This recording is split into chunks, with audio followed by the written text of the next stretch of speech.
ఎందుకంటే ఈరోజు కొంతమందితో నేను మాట్లాడుతున్నాను, మహబూబ్ నగర్లోని పెద్దలతోటి, వాళ్ళతోటి, మా జర్నలిస్ట్ మిత్రులతోటి, వనపర్తికి సంబంధించి.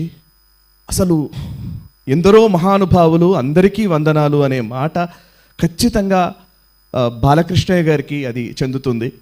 అండ్ వారు చేసిన కృషి కావచ్చు, ఇప్పుడు నిజాంకి వ్యతిరేకంగా పోరాడినటువంటి వ్యక్తి, తర్వాత తెలంగాణ తొలిదశ ఉద్యమంలో పోరాడినటువంటి వ్యక్తి, ఆ తర్వాత ఎన్టీ రామారావు గారి సారథ్యంలో రాజకీయ రంగంలో ఉన్నటువంటి వ్యక్తి, ఇవన్నీ పక్కన పెడితే ఒక వైద్యుడిగా, అంటే ఈరోజు వైద్యులు అనగానే మాకు ఈ జనరేషన్కి ఉన్న ఒక పెద్ద ప్రాబ్లం ఏంటంటే, ఈ జనరేషన్స్కి ఇందాక మీరు అడిగిన ప్రశ్న కూడా అదే, ఎన్నో ఛానళ్ళు ఉన్నాయి, మీ ఛానల్ ఎందుకు పెట్టారు అని అంటే, నిజానికి మాకు రోల్ మోడల్స్ ఎవరిని చూస్ చేసుకోవాలో తెలియని కన్ఫ్యూజన్లో ఈ యూత్ ఉంది ఈరోజు.